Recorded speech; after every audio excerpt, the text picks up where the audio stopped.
Hello, everyone. Welcome to the World of Momos podcast. And on this episode of Reflections and Reactions, we have a returning guest with us. We have Tim Davies, ex-RAF Squadron Leader, with us. All the links for his podcast and everything will be in the description. And today we are going to talk about basically the need for moral standards in our society, and also what havoc has DEI done to our society as a whole, and what are the unintended consequences for it all. And maybe we'll bring up anything else that comes up to our minds. Hi there, Tim. How are you? Hey, how you doing? Good to be back. Yeah, love it. Brilliant. So last time we were talking about DEI and DEI's effects within the armed forces, where it would be apparent, more obvious to people when the results don't happen, sort of a thing, because the consequences are are higher for it. So, but what we seeing, like the DI already being in public, all other public institutions are all private and stuff like that. The consequences is not just for the performance of a said business or a said department or said a wing of an armed force, but there's a problem that's happening within the social cohesion of our society, because through this DEI, it seems like we are discriminating against the majority, which can lead to really bad outcomes, a lot of resentment that can have very violent outcomes. What do you think about that? Well, yeah, I mean, we chatted about this last time, didn't we, with the Royal Air Force especially? And the issue being, of course, is if you do have this diversity, which is now diversity, equity, and inclusion, apparently, policy in where you prioritize, in effect, what you do is you discriminate, of course, we understand Mm, that, but you prioritize the employment based on immutable characteristics such as a gender or a race or maybe even a religion, anything like that. Then, of course, there are people that are having to be discriminated against, of course, and that's the thing. So when you do prioritize DEI and that sort of thing, when you prioritize diversity, you sacrifice any kind of meritocracy, and that is a really damaging thing when it comes to looking at who you're working next to, or in my case, who you're flying next to, because mm, of course you don't know whether that person is there because they're as good as you, or whether they got in because of their skin color or their religion or their gender. And the other thing, Mom, is I think we chatted about last time, is the real damage is done within the individual. So the person who is maybe a minority or the person who is a woman and they're in that cockpit, and in that cockpit you've got to be really, really assured of your abilities. And everything I did as an instructor was to help people feel confident so that they did perform to the top as the best they possibly could. But if you feel you're only there because you were selected as part of a diversity crusade, you don't know whether you're that good, of course. You might. And the other thing in flying, I'll leave this now, but you always don't think you're good enough. You're always working mm, really hard to be good because you're working next to some really, really incredibly talented people. And then if you think I was only chosen because I was, I don't know, a young black guy, or because I was a mm. Muslim or a Sikh, and I was hitting a diversity quota, it must be awful for that individual to think that could be a possibility. Yeah. I mean, that's the thing. Like, those are high stakes positions, right? So over there, it would be very obvious, and over there, any doubt can result in very dire consequences.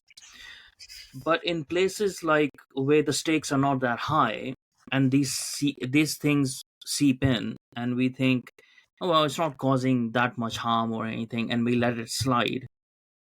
I have a feeling like we just forget about the unintended consequences that will have down the line, and it sort of seems like overcorrection, that we had a bit of an issue a long time ago, and to overcorrect that issue, uh, what we have done is we started being racist towards the native population, basically. Yeah. And we're thinking like that it will not have any consequences and will not have any pushback. Yeah. And Yeah. that's my problem. It's going to have a pushback, and it's going to be a very violent pushback.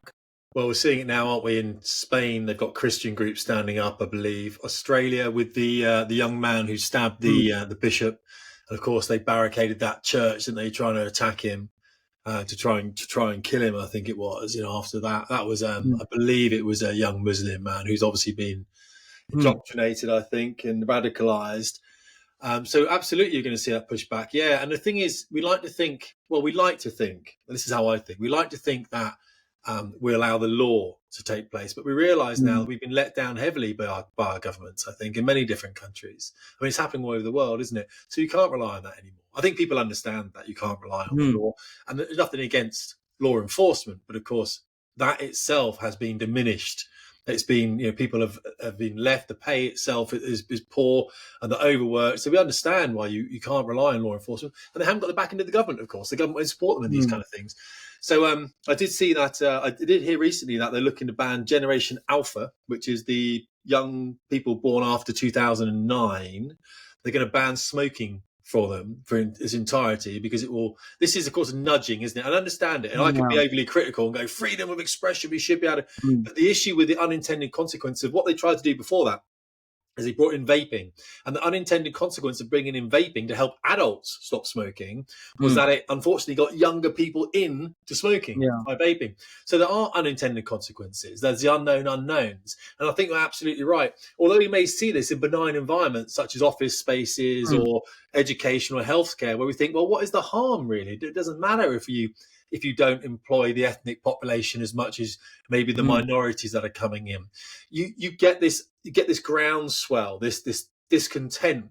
And of Yeah. course, the other thing that I tell people is don't underestimate, English men Yeah. here. They Yeah. they will stay quiet for a long time, a long time, much further than you ever realize. Mm. They're not Italians, they're not Spanish, they're not French. They're not going to go and do all that kind of high, European stuff. They will simmer and explode, and it will be devastating. And I don't think people realize that anymore because they just haven't seen it for so long. Yeah, and this is why it's been worrying me for a very long time. Apart from not just the consequences of it, but uh, you know, at the core of it, it's wrong. If you would do that to any other people of any other country, the same sort of people would be saying that, oh, that's wrong, don't do it. The same sort of people who are discriminating against the native population over here would say discriminating a native population in another country is wrong. And that's the thing about it. Like, it's morally wrong thing to do, to not cater for your own population and try to cater for a foreign population more than your own, um for some sort of weird virtue signaling. I don't think so. And the point that you raised about that thing that has happened in Australia as well. I like, a part of me is sort of like, how much can I blame them? Right? I can't blame them that much, because the whole point, as far as I see it, of our justice system, or any justice system in a society, is so that it can alleviate the responsibility from individuals Yes, to enact revenge on yes, another, yes, right? So when that justice system is not working, then that responsibility falls back on the individual then, yes. It and they does. have to take the revenge, and Yeah. that's the problem that we are seeing. Yeah, you're absolutely right. Absolutely right. I think that is one of the problems. I think it is a thing that's probably going to manifest itself more clearly, especially when I think the government changes and we go into a sort of policy of statism, and the NHS gets more funding in healthcare and Mm. education. Interestingly, though, I do look at this because I'm a big fan of standing back and saying, right, how is my opinion wrong here? I know you do this as well. So you red Mm. team yourself. You say, right, I'm going to question, I'm going to be reflective on what I'm deciding here, what I'm thinking. Why am I thinking that? What am I Mm. watching, reading, listening to that's giving me these thoughts? And is there anything else I should be looking at that might give me a better understanding of it? And I know Katie Hopkins has done a bit about people trafficking, and it's happening all Mm. over the world. And it's almost like I don't blame the people coming into the UK because they're almost being welcomed in. Yeah. They're almost, it's not, a lot of people say, oh, we're flooding the country with Muslims. Forget about the Muslim aspect. You're flooding the people with low paid workers, and a Mm. lot of them are leaving their countries because they can't get work there, this sort of thing, or they might have an aspect of criminality to them, and they're Mm. coming into the UK. And you could argue that we need, I'm not saying I do, but I Yeah. can Yeah. understand why people say, well, we need low paid workers to do the jobs that the British people won't do. I mean, I think employment right now is about 4%, unemployment's at 4%, so it's very low. So we have all these people coming in. And then, of course, we have to give them housing. And, of course, that means young people can't get on the housing ladder. It inflates all the housing. Mm. So I do look at it and say, what is the reason we're doing this? Is it, I mean, it's happening all over. So is it that we're trying to bring down borders, or is it that we are essentially having to bring in migrant workers, whether it's Hmm. transient or not? I looked at Canada and the problem that they Yeah. have with migration. Of course, they just started to wake up to it. Trudeau was Hmm. like, "Oh, we've got a problem with migration." It's like you're the prime minister. You should have seen that a decade ago. Yeah. Is it because of the fact if we don't do this, we're not going to be able to fulfill the pensions of people? I don't believe that's the case. I think it's because we're locked into this systemic perpetual growth in the Yeah. economy. Everything has to grow. We don't want to go into Hmm. recession. And in order for things to grow, we have to put people into the jobs that have to work to pay all the tax, everything else. And I think that's what we're worried about is flooding, is not having enough people. And so we flood the market with this migration. And the unintended consequence of that is we go into more division now, don't we? And we Yeah. become Islamic and we become Christian Yeah. and we have all these battles between Hmm. Hindus and Sikhs and everything else. And I think that's one of the I mean, and problems. we don't even, like, when it comes to immigration, we don't even see the point that they are, you have to assimilate, right? So you have to find people who are easier to assimilate, or allow people of cultures that are similar to yours, right? So Saudi Arabia, if they wanted immigration, they would not start having like people from America, because they won't be able to integrate them into their culture. They would rather have them from neighboring Arab countries or something, so they can assimilate. And so it's the same for England. We should be wanting people to come over here, which a have the capability to upskill themselves in the future as well, but we're not having that. The kind of mass immigration that we're having is of a particular kind of low skilled worker which is unable to upskill itself no matter what, right? Because of capabilities issue. And then on top of it, it's not culturally assimilated, or would want to assimilate. It is diametrically opposed to our culture. Their religious, some of their religious identities, like for Muslims, they are diametrically opposed to the Christian identity. It denies the identity of Christianity for it to exist. But we don't understand those things, because it seems like in government, like, we just have a data spreadsheet, and we're just trying to match that spreadsheet, and we have no subjective view of what this number, it's not just what this number will have an effect on the economy, but what this number of this sort of ideology and of this culture and of this capability will have on the society as a whole, culturally. Yeah, so I think Suella Braverman was saying that multiculturalism has failed in the UK, and we understand why, because it was so rapid, wasn't it? It was done so Hmm. quickly that people went into their own ethnic groups, and understandably so. We do it in the south of Spain, don't we? When all the British go and live down there as expats, they all go and live Yeah. in the Costa del Sol, don't they? Because they all go there en masse. So it's not surprising that Bradford, Yeah. Leicester, all these places are London, of course, are places where people go and they flock for their own kind, of course, and we Yeah. understand that. It's not saying there's anything wrong, but of course that was always going to happen. Multiculturalism was always going to fail if you do it at the rate Hmm. at which we did. Now you've got legal and you've got legal migration. Of course, you've got two different types, Yeah. Yeah. and I think the reason that we concentrate on the legal migration is that people don't look at the illegal migration, the boats across the channel. Hmm. It's Hmm. that people don't look at the legal migration and the amount of people Yeah. coming in on education and everything else and Hmm. bringing families. And you could argue that was more of an issue because they don't tend to stay longer. A lot of them would do like less than a year and then leave Yeah. the education establishment and then go into the black economy. Hmm. We don't tend to talk too much about that. And so my argument is, here's the only thing I say about it. So I said this on Hmm. a video I did on YouTube the other night. I said, look, we're going to have the conversation about migration at some point. That conversation has got to be had. There's Hmm. whether it's through violence, whether it's through civil unrest, whatever it might be, a conversation is going to be had. I don't think the Conservatives want to have that conversation before the Yeah. election. I think they realise that unless they swap out Rishi Sunak for someone else, they're going to lose the election. And even Hmm. if they did swap out Rishi Sunak, I think they're going to lose the election anyway, probably the worst they've ever lost it ever. I think the Yeah. last 12 years of Conservatism in the United Kingdom have made us all realise that the parties are the same. They're all Hmm. controlled by the same people, moneyed people, businesses, corporations, whatever it might be. I think we're going to see the lowest vote that we've probably ever seen in the UK, possibly when it comes to the elections. But yeah, I don't know what the answer is. I think we're a very tolerant nation. I just think we're very accepting moments. I'd use that term. I say we're very Hmm. accepting in the United Kingdom, and I started thinking about it. And historically, if you look at the country, how we were formed, who we are, the empire, everything else. we're a very tolerant nation as opposed to, I think, accepting. Because when the acceptance is abused, so we're Mm, accepting, come in, 60s, 70s, 80s, 90s, everyone, we had loads of people coming in. And yeah. then it went north, didn't it, like this, up to, I think, Mhm. 700,000 a year or something. Something horrific, I think it went up to, and it's still going. And when the government Mm, can't tell you how it's ever going to stop, I think we become tolerant, and I think that acceptance goes from accepting to tolerant to intolerance, and then yeah. it becomes into civil unrest pretty quickly. I mean, and see, I was talking about social liberalism today, and I think so. This is sort of like something I see the fault of liberalism Yeah, is that it's very accepting and won't react or do anything unless the danger has become way too apparent, right? And that at that point it's a bit too late.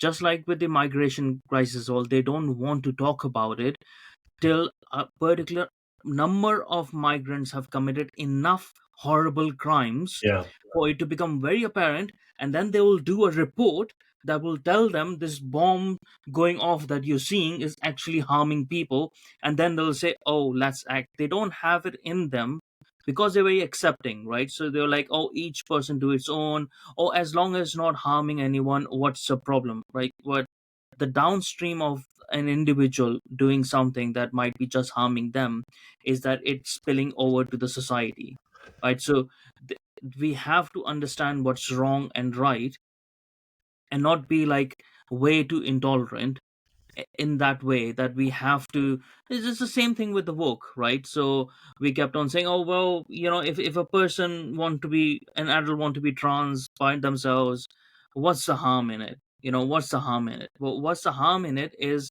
years down the line mm, is they have indoctrinated a whole bunch of people and kids into it, and now kids are doing it. This is the harm to it. yeah. It's like for liberalism, individual comes before the society, and that becomes a problem when it starts harming, because it will harm the society. And I think so immigration problem is the same. They just don't see it because there are very uncomfortable conversations to be had over here. There's conversations like maybe we don't allow people of a certain religion to come over here, of a certain region to come over here, because they're causing issues. We just don't seem to have that capacity to talk about it now. Like it has to get really, really, really worse, and that at that time it will be way harder to get rid of a lot of people. You know I what think do you? Yeah. I think we've I think people have stopped having integrity. So I get called a racist the whole time. Hmm. And I'm saying, right, so once you've done that, fine, we've had that now. So now can we have a Yeah. conversation, can we? Because Yeah. I'll be a racist then. I'll be Hmm. that racist. I'll be the racist, Hmm. whatever other you want to call me. Can we have a conversation now, can we, about this? Hmm. Like, I don't talk to racists. Well, you are now, mate. So why don't we just have a Yeah. conversation about it? Maybe you'll learn Yeah. something, I'll learn something, because I can learn things from people, And when you Hmm. when you manage to get these people to have a conversation, remember these people, the liberals, as you'd call Hmm. them, or neoliberals, or whatever it might be, the new liberals, Hmm. um, they don't seem to think the second or third order effect, and you've highlighted that already Yeah. quite eloquently. They They think want like to, children. yeah, like They think children. like Yes, so yeah. children, adults. I haven't got any kids, but I was reading something the other day where adults have to be the prefrontal cortex to their kids, Hmm. because kids will say, "I want to do this," and you have to Yeah. kind of go, right, have a think about this, because they haven't thought about it, because their prefrontal cortex, the thing that's Yeah. responsible for consequence of action, hasn't Hmm. developed until they're 25 years old. So you've got to be there for them. Kind of go, well, if you do that, this might happen. So absolutely right. And I think that's one of the problems with liberals is they don't think of these unintended consequences that you started this off with, very, very well. So I also think that at some point it is a responsibility of us to kind of to highlight this a little bit. And I remember Hmm. saying to someone the other day, I was just chatting to someone online, he was talking about immigration. He's like, doing the whole racist thing and everything. You don't want to. Hmm. I said, okay, fine, I get all that. Don't get me wrong. But look, all I'm saying is, what's a good figure for immigration for you then? He said, how do Hmm. you mean? I said, well, what would you put immigration as? Because when David Cameron came in, I think he said a limit to about 10,000 a year. And the guy went, well, I wouldn't do 10,000. All right, okay, that's fine. I understand that. But now it's Hmm. 700,000. Do we agree? Oh, yeah, it was 700,000 this year, Tim. Yeah. So what would you want it to be? And you know Hmm. what he said? He said, I haven't really thought about it. I said, I know, but you need to. You can't not think about it. That's the whole point. You have to have a figure, and we have to adhere ourselves to that figure because it needs to be manageable for all the civil services. It needs to be manageable for the hospitals and the Mm. education and everything else. We can't, and the house building. We Mm. can't just allow unrestricted immigration into the United Kingdom like we do, because you get civil unrest. You get this resentment from the ethnic Mm. populace, which we're seeing throughout Europe, of course. So I think you make a very valid point there. Absolutely. It's almost like they I don't mean, think and ahead. also, like it doesn't. I think so. It doesn't affect them personally. So a lot of them, so they can speak these like these champagne communists. Like it doesn't affect them personally in their life, in their gated communities, or how in their positions where they work and stuff. It doesn't affect them, so they don't think about these things because they dump these people on the working class, where the working class live and stuff, and it's their communities that I have to deal with this. And if they say anything, then they are Nazis. All our white working class are Nazis and far right. It's like, so the same people who have been voting Labour for all this time are all of a sudden Nazis and far right because their daughters are getting raped by these migrants, and their communities are being funneled with like so much drugs and stuff. It's the white people rape kids as well. It's like they just can't admit when they are wrong, and if I am talking about it, even I would be blamed as being racist or white adjacent or whatever they want to call me on that. But my point to them is no country would allow this, right? No country can allow this because it displaces their native population. When if you're displacing a native population, you're going to displace the culture of that country, and that country is going to lose its identity, which is happening to us. It won't know what it is anymore. It will just be an international refugee center, and will be just the managers of an international refugee center. If that's what people want, then they should be honest about it. And if that's not what they want, maybe either they should listen or they should shut up about it, because they don't understand where this is leading. What happens when you open your doors to a set of people who are just not, they're being dishonest as well, a lot of them, right? Because they're economical migrants. They're not really asylum Sure. seekers. Yeah, yeah. On the other hand as well, they have a religious ideology that no matter what you say, my moderate Muslim friend is not like that, blah blah blah. Well, your moderate Muslim friend doesn't know their own religion. That's a problem. But at the core of that ideology sits the fact that they actually do want to conquer the rest of the world, because that's what God teaches them. That's Yeah. what their God teaches them, right? There's no escape from it. So we have to have that uncomfortable conversation, like in the same way where we can do people say in this might sound very harsh, right? But do people say like, yeah, there's a lot of Nazis, but not all Nazis actually, understand the whole Nazism. They don't really act out their Nazism. Some of them are really good members or good pillars of the society, right? They do a lot of good work. So that is why we should tolerate Nazism. No, we should call a bad coding idea out for what it is. And that's where I'm at, like with Islam. It's like people have to take responsibility for the ideas they believe in, but we have to take responsibility in a way to call out a bad idea, or to be able to call out a bad idea and say, look, this is not in our favor. If this spreads any further, if there's more Muslims in this country, it would not be this country anymore, right? It would be something different. Do we want that? Do we not want that? Yeah, but Would liberals we? will say, well, if they're Islamic and they're British, then what's the problem? They're British people.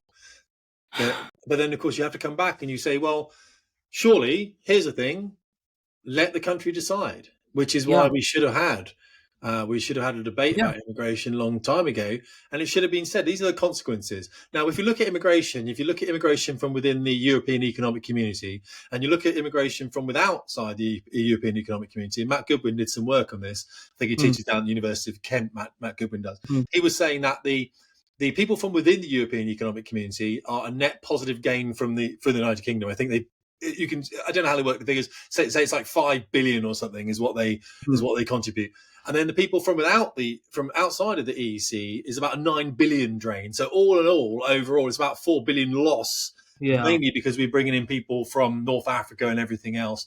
So if any country, any business would say, well, that's unsustainable. So we'd have to only bring in something that is going to give us a positive net growth. So we Yeah. can't bring in anyone outside of the EEC. That's what everyone would have to say. But that's Like the argument. something though, like, because the thing is, like legal migration, you can, you can fluctuate, or you can say, you can put a point-based system, whatever. You can say, oh, Sure, we're gonna limit it and get only people that we want. Is the illegal migration is not coming from Europe? Illegal migration is coming through Europe, but it's not sure, from Europe, right? sure. That's the drag on us. Like, we can't even have a civilized, reasonable, logical conversation that say that is at least wrong, right? Why are we allowing those people and then we're housing them? We say, why can't we have a conversation? Why can't we pick them up and like Yeah. throw them back at the last port? Why is that? You know. You know what the answer would be if you asked the British population. And I just got a new passport. Look, blue one. Hmm, So now all of a sudden on my passport it says British passport, United Kingdom, and Great Britain and Northern Ireland. So people now are getting these, and of course now we have nationalism coming in, and people are hmm. feeling very sort of like, well, also, we're in Ireland. We are literally Yeah, surrounded by water. We're not the very same as easy. France and Germany and Italy and everyone and Spain, where you can move across.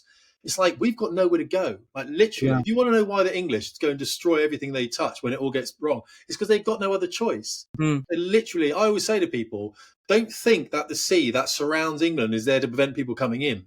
It's that when it all goes mental and it goes crazy, it's to stop your leaving so that you can be destroyed on our own Hmm. turf. I mean, it just is that way, unfortunately. It is like that in the United Kingdom. I mean, it has to be. You've got the Scots, you've got the Welsh, you've got, the Northern Irish, you've got the English all making up Britain. It's fascinating, but it's exceptionally violent. So I think if you had the conversation, if the government ever turned around and said, let's have a referendum on immigration, people would say no. And they would say no because we're so belligerent, we're a bit Germanic, Anglo-Saxons, Angland. That's what it means, Hmm. narrow land from the Anglo-Saxons. We're so belligerent, we'd rather see our country completely die and destroy itself than accept a sort of dumbing down of the white.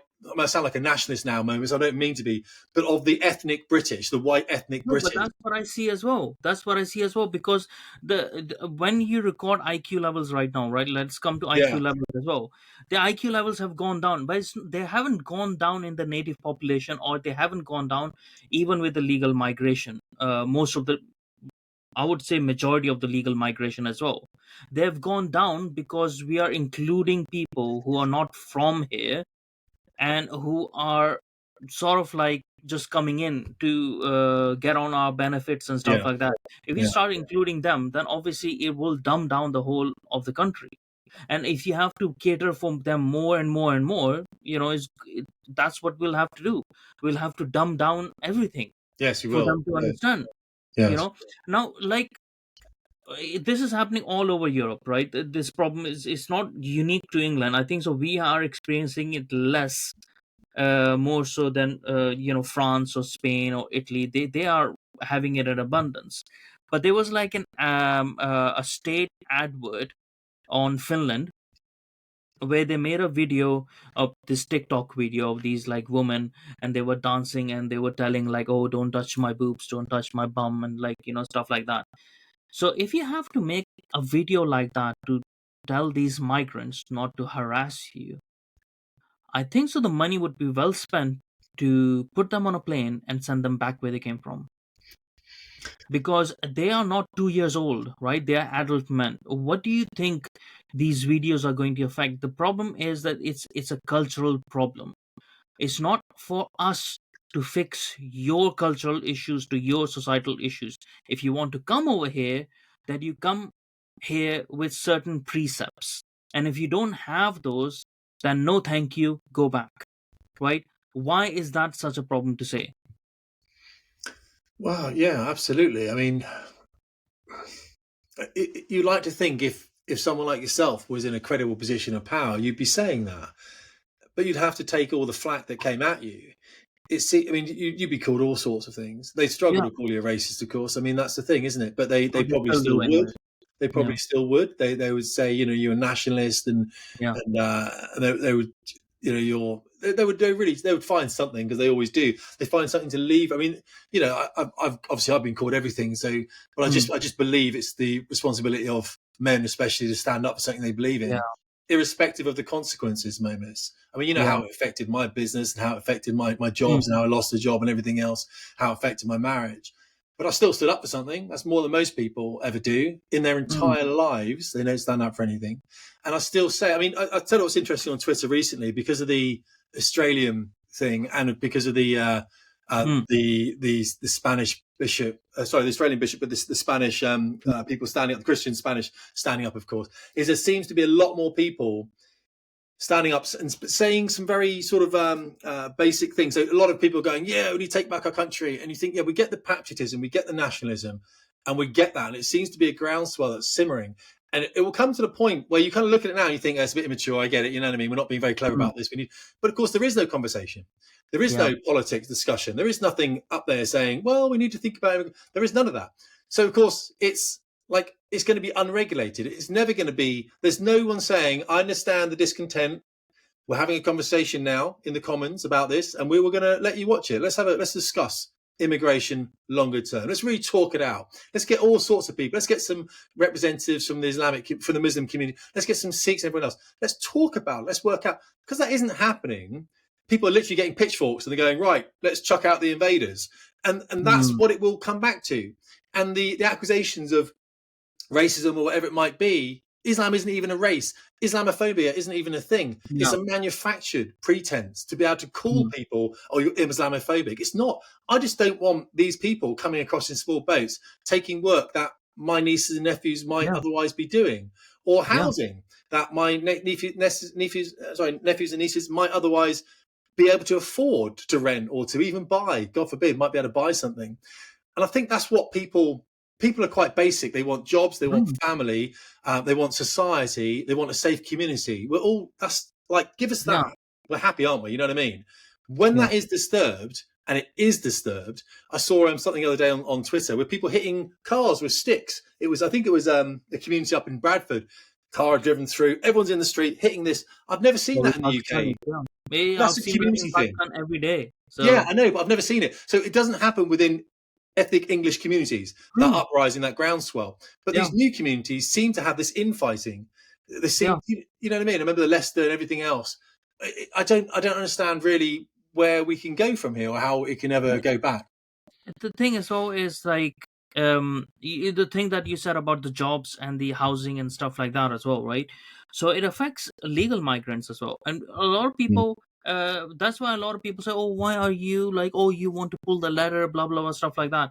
No, it's not that. I didn't come over here to create Pakistan over here, right? I came over here to be part of Britain. So Sure. if you don't want to be that, then quite frankly, like, you can go back where you came from, because you Yeah. don't want to Yeah. participate in this society. But the point is, like, when you get so much pressures on the services and stuff, I have issues with housing now, right? As a legal migrant, I'm having issues, and I have more so problems because I don't have my parents over here, my wife's parents are not over here. So, we have to depend on ourselves, right? We haven't had that legacy of anyone passing down anything to us in this society, right? That is not a problem, that is just what happens, like, when you move countries. So the more that the housing pressure, people like us feel it even more. That's why Yeah. the legal migrants have more of a stake in saying, no, you have to have sensible migration policies. It's the same with the jobs and stuff like that.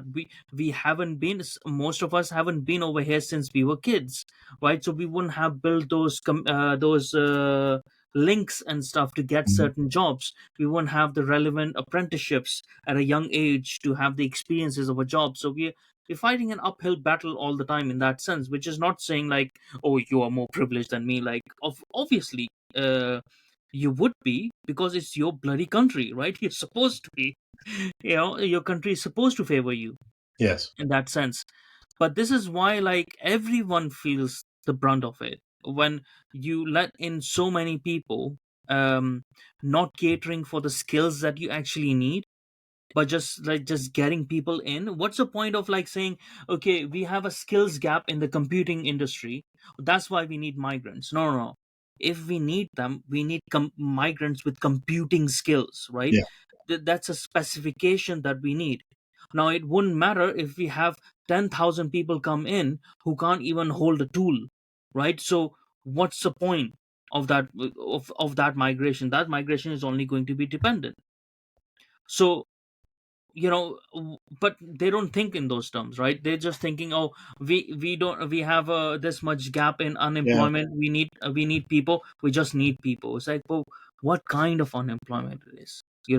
Is it temporary work employment? Because that we don't need to fill that, market should fill itself, right? Is it a skill based unemployment? Then we have to see, okay, where we need people from. Doctors, do we just need any doctors from anywhere? Do we need doctors from countries whose qualifications we can't even verify? you know or do we need actually competent doctors from other places? Should be, but it just seems to me like people are just incapable of thinking. But there's also a high level of cowardice in the society. And as you were saying, that men have to stand up for these things, but people hide behind anonymity so much online, right? They say, oh, I have a mortgage, I have kids, I don't want to lose my job, Yeah. They say blah that a blah lot. blah. Yeah, Yeah. They guess say a what, lot. I have a mortgage as well, I Yeah. have a I do. job as Yeah. well. Yeah. You had a job as well, like, Yeah. investigated, I was investigated and stuff, almost lost my job, whatever, right? But if everyone doesn't speak up, then Well, you wonder you why know people wear masks in the street and stuff now when they go to demonstrations. Well, of course, I mean, they don't want to lose their job. And we're living in a society now where you might lose your job. I tell people, be careful what you say because you might lose your job. I did, by the way. And also, Mm, the things I said were before I even took the job. And I only took the job because they asked me to help them as a company. I said, okay, I'll come and help you. But all the videos I'd made a year before, if anything, and it was all about the Royal Air Force discriminating against the ethnic population and prioritising minorities over mm, them. And those videos have been made a year before, and of course, it's only when someone complained about me, and then what the Ministry of Defence does, or the security services does, is it just pauses your security clearance just whilst they investigate, knowing that you can't work without security clearance. So it never says, well, we're not. It says we're not responsible for sacking you. We didn't sack you. We just investigated your security clearance. That was your job to do that before I took the security clearance. yeah, Before you gave it to me, was your job to investigate yeah, it. So they just pause it, and they will pause it indefinitely, by the way, until you literally. mm, Well, you got to threaten them legally, which is what I had to do. A great expense, of course, and then they gave it back, and then, of course, I wouldn't work again in that industry because yeah, it's too vulnerable for me. I would yeah. never commit myself to that, and I But obviously had that's a good. business. Then. But doesn't it piss you off? Like, because there would be people around you, right, who would agree with you and who would Yeah, privately agree with you, yeah, right? But yeah, they will not stand, because I cannot stand this, right? So, what I grew up with is something, ironically, is something within Islam, right? But obviously, their context of thinking about what is right and wrong is corrupt.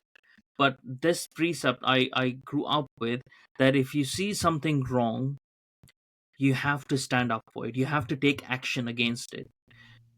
Failing to do so, you have to speak against it. And even failing to do so, you have to at least think that it is wrong, right. right? So it's unacceptable for a man not to stand up for something that is wrong, against something that is wrong. Okay. you know this actually is not unique to Islam, right? Because this is sort of a knight's code, right? What a knight should be, right? And this is something that should be embedded within the English psyche, Should in a be. way, Yeah, it should you be. know. Yeah. But it's just gone, and people say this. I understand. Yes, you have a mortgage. Yes, you have a job. You don't want to lose it. Maybe you don't. Everyone doesn't have that capacity to build their own stuff or their own business. They don't have a fallback plan and stuff like that. But the thing is, if something happens to one person in a company like that, and every employee stood up and said, it doesn't matter whether we agree with this person or not, it is their right to to hold certain views, as long as they're acceptable, Sure. and then everyone's job is fine. Well, it should But be. It should be. I yeah. mean, how are we not probably the most freest nation on the planet? We used to be. We're not anymore. Even the guy that who employed me in the company, and he was a nice guy. He's even because everyone in the company had a security clearance. Everyone had to have one. And even when he let me go and said, I can't employ you because you haven't got a security clearance now, he actually said to me, he goes, isn't it strange that you can say something and you can be unemployed because of it? And and I said, well, yeah, mate, it's you that's kind of doing this. You know what I mean? But he couldn't work it out in his brain. And I think what the difference between you and me, for example, and obviously a lot of other people that we speak with, and then a lot of people in society, is people in society just want to get on with their lives. They don't want to have anything to do Mm, with this stuff. They just don't want any hassle. It's like, can I just have a job, please? And can I go to the cinema on Saturday night with my family and take them for a mm, meal? And can I just make sure that my young daughter, when she's in the toilets by herself, isn't going to have a man come in a dress mm, telling everyone he's a woman? Can I just have the basics of society? They don't want any hassle, and I understand that they don't want it, so they don't want to get involved in this. I had a guy the other day on Twitter, anonymous, of course he was, mm. Ukraine flags everywhere in his bio or whatever, and he was telling me to do better about a point when I was saying, hang on a second, I'm the guy whose my name is written twice on Twitter. Tim Yeah. Davies, Tim Davies. Like Tim Davies, Mm, it's written there. In my bio, it tells you exactly what I've done and how to find out more about me. Like mm, literally, it tells everything. I can't be more open. Literally, I can't be more open. mm. It's not possible for me to be more open. And then there's a guy with a random crazy name like Dark Horse 44 or something, Yeah. telling me to do better. Telling me Yeah. to do better. It's ludicrous. It's like you shouldn't even be arguing. You shouldn't be talking with these people. I have that as well. If someone wants to get into a deep conversation, I say to them moments, I say, "Who are you, mate?" And they're like, "What does it matter?" Well, because you know who I am. I've got everything to lose in this Yeah. conversation. I've got everything to lose. Yeah. Careers, wife, everything. I've got everything Yeah. to lose. If I say the wrong thing here, by the way, I can lose everything because I'll be cancelled and shit like that. Mm, Who are you? Well, I don't think it's relevant. Block. I block them. I block them. yeah. Why wouldn't you speak to them, Momus? I can't get anything from them. There's no balance here. There's no Yeah. risk, and we have to risk things in society. We have to know that what we stand for has consequence. Else we'll do things like the left do, like the libertarians do, or not libertarians so much, but liberalism in effect. We have to know that when we do something, there is a consequence of our action. And then we have to understand the fact that if we don't speak up, there is as much of a consequence of action than if we do speak up. So we have to be able to just take a side. You can't sit on the fence and expect everything to. No, People and sitting it's on the like, fence is why you National know, Socialism happened in Germany back in the 30s, because people yeah, didn't do anything about it. exactly. And it's like, if you were on the street, and someone was like completely covered up in a mask and stuff like that, and was having an argument with you, you would not want to have an argument with them, because you're like, well, I don't know who you are. I can't even see you, who Yeah, you are. This is why, like, at the base of it, why people are so perturbed by by women wearing the whole full yeah, sure. burqa, because you just don't know who the person is. You can't see their facial Yeah, expressions. yeah. There's a lot of issues with that. And I understand, like, some people have to be anonymous online, because they might have a lot of death threats, or they might be women who have a lot of stalkers. A lot of reasons, right? A lot of valid reasons. Well, then don't start arguments with someone, Well, that's right? it. Like, Yeah, that's it. That's consequence. It's if you like want you to can be be a silent, anonymous. yeah, Uh, if you want to be a silent, like, observer, then yeah, be a silent yeah, observer then. yeah. You can have a conversation, but it just won't be with me. That's Yeah. all. It won't be with Yeah. me. So you can get really deep, and if you want to, you can get really argumentative as much as you want. If I know who you are, if you and I online had an argument, I Hmm. respect you because I know who you are straight Yeah. away. There's consequence of what you're saying. So I'm the same. I'm not going to say anything too bad to you because I know you might lose your Hmm. job, I might lose my job, Yeah. and vice versa. Hmm. There's a mutual respect moment. You know what I Yeah. mean? That's what it's about, is a mutual Yeah. respect. The downside of that means that people, like I've had people, I think I did a video on it recently, write to companies. They went through my website. They saw who I Hmm. did speaking gigs with. They wrote to these companies, Formula One companies, IBM, Microsoft, and they Hmm. wrote to them and they said, this guy is a transphobic bigot, or so whatever we were arguing Hmm. about. This was like a Yeah. couple of years ago. And they said, what is your answer for employing this guy in your company to come and speak for you? Now, the Hmm. companies realized this guy was army Yeah. guys, mentalists. So they didn't pay any attention to it. But he still did everything he possibly could to stop me Mm. working. I did nothing to that dude. Like literally, we were arguing. Fair enough on a point. He felt that it was the whole woman can be men. I Mm. don't know, the whole back in the day when trans was Yeah. quite new, and I was Mm. like, I just don't want men walking into the Yeah. toilet where my sisters are in it. Yeah. I can't stop it. I don't want that. And he was like, you should allow it because men can. Oh, whatever, dude. Anyway, so he got really angry. So Yeah. he actively tried to stop me having work, but I never did anything like that to him. I'm respectful of that. But Mm. you see what I mean? It's a crazy world out there, really. Yeah. And I mean, the other side of that argument is like I do interact with a lot of anonymous accounts and stuff, but they're very decent, civil towards Sure. me, right? Yeah. Yeah. Even when they have a argument and stuff, they know they're civil towards me because they know that I will respond to them and I will have a conversation with them. Sure. But the Sure. moment that they stop being civil, that's when I block Yeah. or I mute or I just like, okay, fine. You don't want to be a civilized person, then don't be it. Because you're not even, you're anonymous. Sure. The other side that I'm seeing is I want there to be a point where people don't have to be anonymous to have open conversations.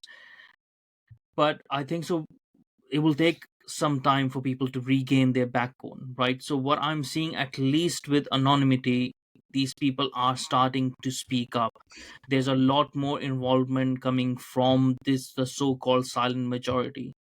So I don't discourage people from being anonymous. I just Oh yeah, I'm the discourage same. people from not being civil, Yeah. because I Yeah. know like it will eventually, a lot of these anonymous will lead to not being anonymous, hopefully over time. At least they're taking a stake in their society and saying something. By just rather people be a bit more civil and understand their position, because you don't have anything to lose, but the other person has something to lose. So if you're goading me as an anonymous person, Yeah. the only tool that I have Yeah. is, if I react to you, I will lose a lot because I am out there. You will lose nothing. And if I block, and then you're screenshotting, ha ha ha, look at this guy, he couldn't even interact with me and just ran away. It's like, and that creates a different perception of a person. Those are the issues that I have with anonymous accounts. But at the same time, it's like at least people are taking some sort of stake. I think when we do block people, I think people now know when someone screenshots someone that has been blocked. Yeah. I think people realise they were blocked for a reason.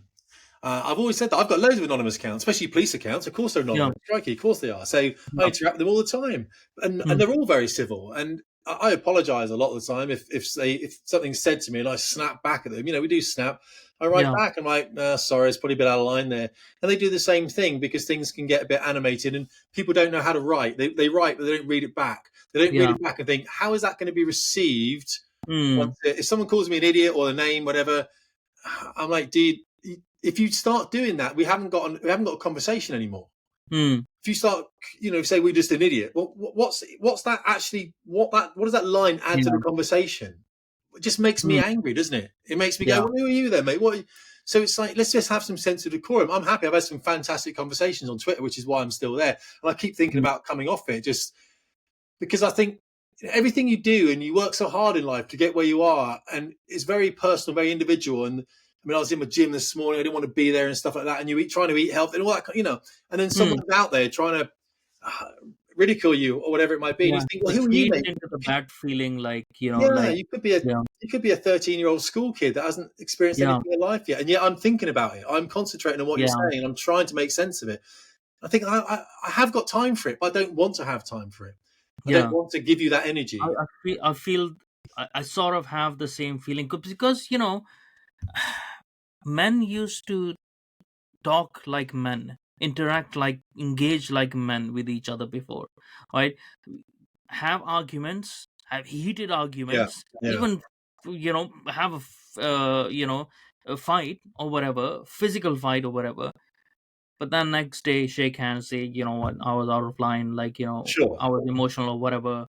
let's move on from this, and it's fine. That's how we became, like, with people, best of friends. A lot of friendships started off as like heated arguments It did, that yeah. became friendship as well, or used to be, Yeah. right? And it's a I don't know, there's an element of the social media is making men into little bitches. Yeah, I completely agree.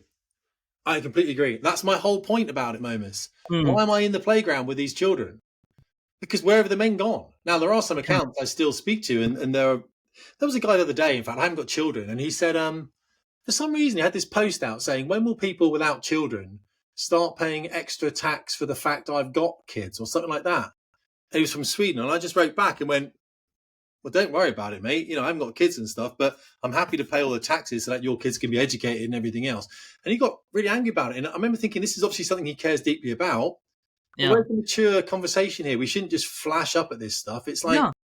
mate, I'm not there to go, people with kids should pay more tax. It's the most ridiculous argument. Society's Yeah. always gone with 3/4 of people have kids and Yeah. 25% don't, for many, many reasons. But Yeah. why are we attacking each other over it? We've all got to live in the same place. But it's that kind of thing. I don't know whether these people were always little bitches, as you say, or Hmm. whether social media has allowed them to become little bitches. But you do Yeah. see it and you think, why am I in the same place as them?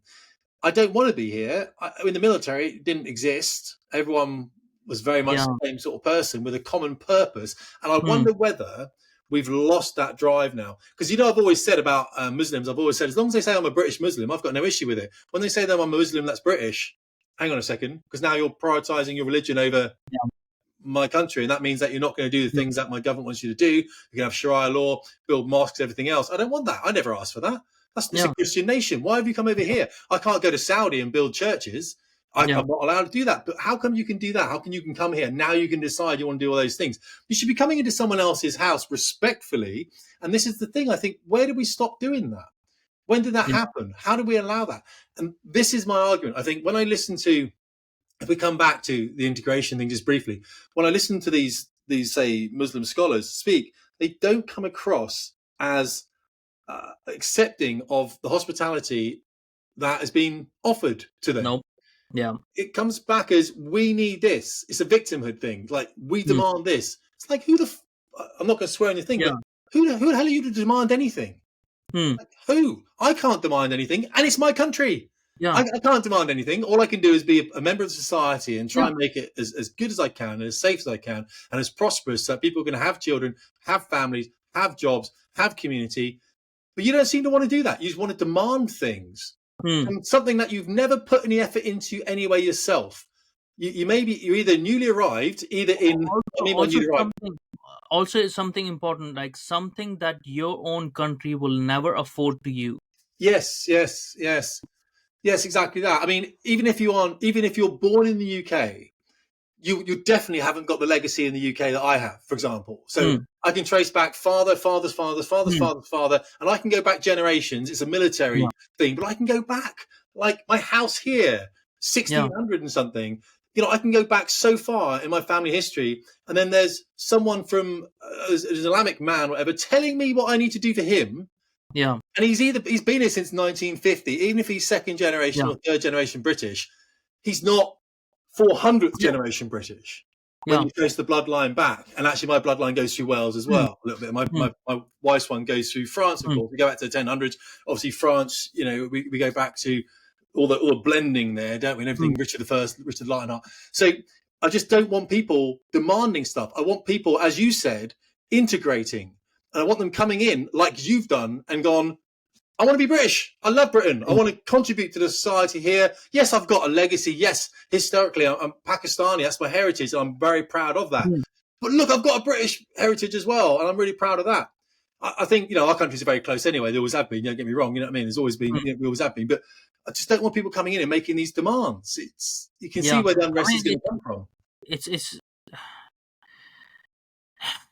the thing as well is like this brings the problem of dual nationalities as well. But the problem as well is, um like, those people who are demanding these things in their own home country, they will not be afforded those things, and they know this. They know this, Yeah. right? That's why they're coming over here. You have such a long, or any English person having such a long legacy cannot ask the British government for the same things that those illegal migrants are receiving. Right? This is a problem. Well, flesh it This out a bit, is because you're there, but I don't know whether your audience will fully understand the point you're trying to make, because it's heavily nuanced. Because you're a clever guy, I think what you're trying to say is, and I'm just going to try and help you to kind of mm, clarify it to your audience, is that if people have come here, and we talk about immigration, whether it's illegal or non-illegal, it doesn't matter, illegal or illegal, in mm, their home countries, they wouldn't be able to make the same demands yeah, that they can make here. And yeah, in their home countries, these people are looked at as radicals. yeah, They're seen as radicals, radical yeah. Islamic. They are seen like that, and they're not tolerated in their home countries. Mm, So they come over here, and even in the home countries, of course, are laughing at us, going, "You know, who these are yeah, radicals." Even here, they'd be locked up in prison, probably. You know what I mean? And now you've got them. This is yeah. crazy. So I think Right, even the I think so, even the non-radicals, right? Because even the non-radicals, even the legal migrants that have come in, a lot of them, and demanding certain things, that through DEI tactics or whatever else, or we are the whatever global majority, or we are the ethnic minority yeah, over what's the here, next thing? and Yeah, for that reason you have always enslaved my people, so I should have blah blah blah blah blah, whatever, right? Even the legal ones who are doing this, right, even they know their home countries would not afford them any of this crap that they're asking over here. They will not get the jobs on the basis of DEI anywhere in Africa, anywhere, nowhere, right, apart from South Africa, who are prioritizing black people. sure. So and they won't get these jobs in Pakistan or whatever, right? So these are also the things that we have to look at. Like, these people who are demanding those things are only demanding it because we have made it okay for them to demand it, and we are giving it to them, right? So the moment British government, like, gets their balls back and say, you know what, like, this country is for the British people, and if you don't want to be a equal member of this society, go away. you know that has to come about at some point, because we're just bending our knee, we're just appeasing on top, like, appeasing more and more and more. And that also sort of relates to the my point of not allowing dual citizenships, because you can't have people say that they're British but they're also, let's say, from Pakistan, right? So the moment i, I wanted to become British because I actually am not, I don't want to relate to my heritage in Pakistan, right? Because I don't deem it to be a viable, like, I don't deem it to be a country that should exist, right? So I see it as an illegal occupation on India, basically. But whatever it might be, I did not fit in with the Pakistani culture, right? So I could not relate to them. So when I became British, I was like, I don't want to be Pakistani anymore. I am just British, because Yeah, you cannot be loyal to two countries. But but the rot is this, where people can demand more things than the native population, where people can be radical in our country yet not be allowed to be in their own home countries because they're too radical, yeah, is yeah, this all, and having dual nationals, right, to the extreme, the non-Europeans at least, dual nationals. This is sort of like all related, because we are allowing these things to happen because we are not confident in being British, right? This should yeah, not happen in this should not happen in parliament. At the least, we should not have anyone in parliament with dual nationalities, no matter if it's whatever country it might be, France, Denmark, Pakistan, whatever. We shouldn't have it. You're taking an oath to the king, right? How can you be loyal to that king and to some other king? It's impossible, and it's written in the Bible as well. Like, it's there, you can't be loyal to two kings, and it's true. yeah. Yeah, I don't know what the answer is, to be fair, but you're right. There seems to be. I think if we go back as well, remember when we start heading, go back a few years now, probably 2018, 2019, there was a big toxic masculinity thing that was out there. Mm. I'm using this as a point. I'm not talking about toxic Yeah. masculinity. Because toxic masculinity happened. We put down all the men, feminism, fourth wave, third wave rose up, and men were like, oh, go back to the shed then. Mm. And then they brought in the whole trans thing where men could be women, women could be men. And of Mm. course, then all of a sudden, men were taking up women's spaces by pretending to be women. And women were saying, why are the men standing up for us? It was like, well, hang on, you just shot us down by the toxic masculinity Good thing. point. Yeah. So they crushed the men. The men weren't there anymore to stand up for the women. They did it intentionally, knowing they had to get rid of the men first, because else the men would stand up and not take any of that shit anymore. You know what I mean? Mm. Women will go along with it. Women got feelings. I Yeah. understand that. I want to be accommodating. I want to be accepting. Women are more accepting than men. Men aren't. Men get to the Yeah. point where you're like, shut up, else there's going to be violence. The end. Mm. That's my limit. Shut up, else there will be violence. The end. What Yeah. do you want to do? You're going to step or not step? Yeah. We all know how it is. Everything that in a man's life comes down to the presentation and acceptance or violence. Basically, are we going to do this or not? That's it. That's why men are quite reasonable with each other, because you Mm. know the alternative is an Yeah. escalation into a violent thing, and then people get really damaged and people get locked up and everything else. I think a Mm. similar thing happened with Great Britain when we started doing things that sort of brought the whole nation down. We start talking about slavery. Look at the Mm. empire. Look how bad the UK Yeah. was.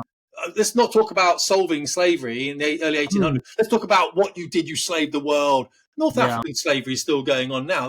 The Yeah. slavery from the Islamic slavery, from the Barbary pirates, was Mm. far greater than any transatlantic slavery ever was. But let's not talk about that. Let's talk about Britain's role in slaving the world. Oh, Britain was so upset now. Mm. We're going to be down here, and then it emasculated everyone in Great Britain. Everyone just went, "Oh, we're so embarrassed." It's like, what are you talking embarrassed? You took over the whole bloody world. You know what I mean? It was like, Yeah. from a small little island, everyone's speaking your language. Yeah. People argue with me online. People argue, and I'm like, well, mate, you're arguing about what's wrong with you. You're telling me that Great Britain is United Kingdom is poor. You're telling me that as an Englishman, I'm nothing, and you're doing it in my language. Yeah. What are you talking about? It's my language, mate. I'm not speaking in French.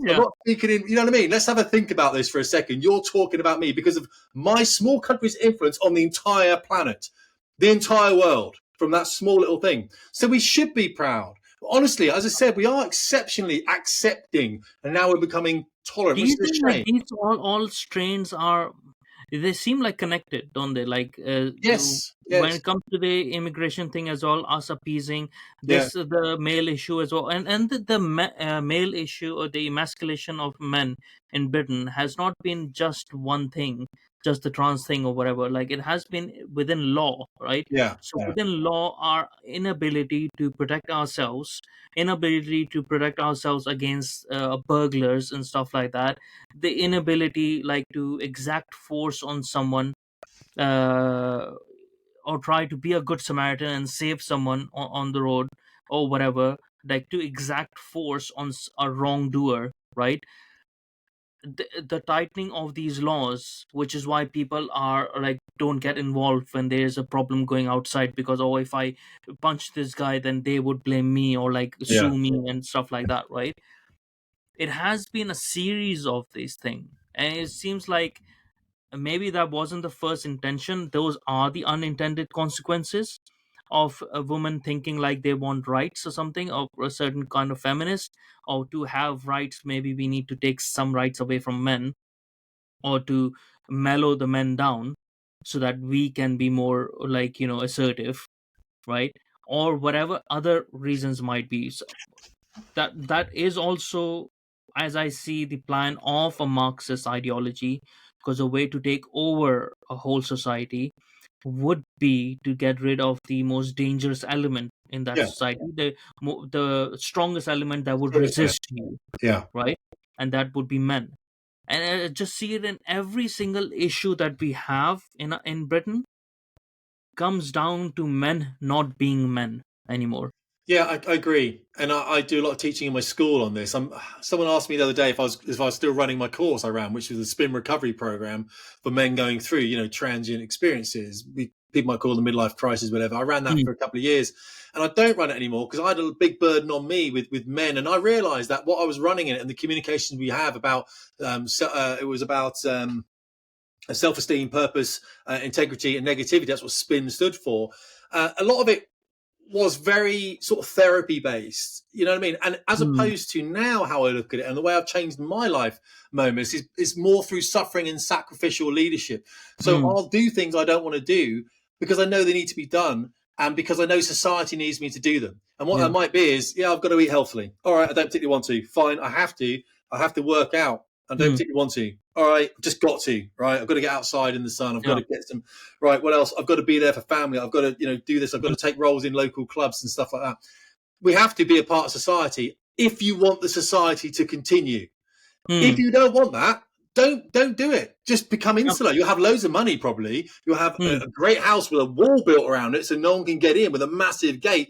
And that's the Mm. society you'll be in if that's what you want. So you either make a stand, you either take a stand and you say, no, like I did with the DEI in the military. Now I'm Mm. quite fortunate because I taught these people, so I know how bad that was going to be by putting people in fast jets not based on merit. I knew how bad it was going to be. I knew all the problems that were going to happen. And this is Mm. why the Air Force now is undermanned now. Basically, they can't get enough people in because people don't want to join because they see, oh, I thought this Mm. meant something. I thought it was important that we did stuff correctly in the military, and you're telling me it's not. Like, I don't have to be that good as long as I'm a brown guy, as long as I'm a black guy, as long as I'm a Chinese guy, as long as I can get in. I can do that. I can get in. Yeah. It was disgraceful. So I do think you're absolutely right. We're dumbing down society. We are emasculating men and what it means to be a man, which is, as I said, the suffering, the sacrifice, Mm. the hard work, the burden, the two roads moments. There's the two roads. One of them is a nice, clear path where you'll learn nothing. Mm. Nothing on that road, but it'll be a nice, easy journey. The other one is full of boulders and rocks Mm. and trees and everything else. That's a really hard road. It's going to take you a long time to get down it, and you won't be as successful as quickly than someone going down that road, but you'll learn so much on it. And, Mm. and you'll be a much better person for it, and you'll contribute more to society. And I think that we've just allowed society, we've just allowed it to be for us to take that easy road. It's so And men tempting, isn't like it? suffering. So this is the thing as well. Like men at their core, they like suffering Yes, they do. of some Yes. sort. Yes, they do. They need to feel that they Mm. actually work. It's the hard day's work, isn't it? The Yeah. rewarding nature of a hard day's work. And I don't think men. I'll tell you why this is. I know some men that will write me an email about how bad their life is, and I write back to them, "Well, make it fucking worse, mate.